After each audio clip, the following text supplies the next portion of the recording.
six-man football. However, over 30 years ago, they were a national powerhouse in 11-man, in what was the most dominant stretch of football New Mexico has ever seen.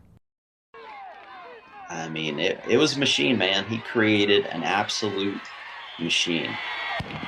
It was just a fun time of your life, and we got to be the best football team in America back then.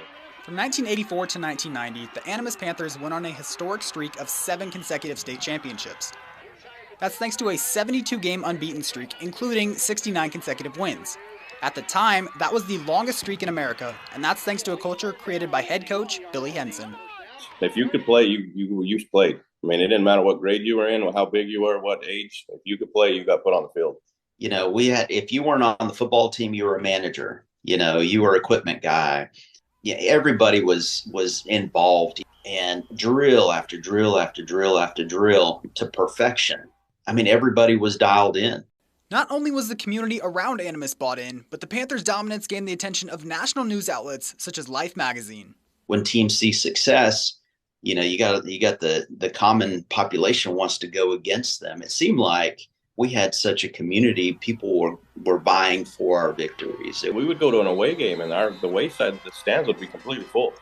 I mean, people would drive 6 hours to go watch us play, and people from Texas knew we were playing. They'd come over from Midland, Odessa, and they'd heard about it.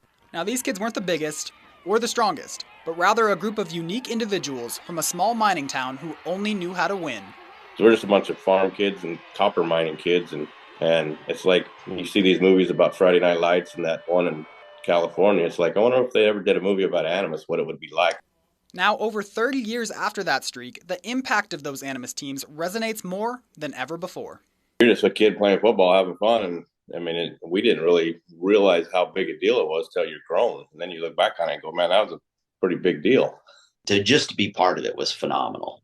You know, everlasting through my professional career, through friendships, through everything. The Panthers in action tonight, taking on the Carrizozo Grizzlies. And in true six-man fashion, there would be plenty of points tonight. It's Cohen Evans scrambling and throwing on the run, and he has a man who makes a move and gets into the end zone. Animas goes on to win 61-31. And that'll do it for this week's edition of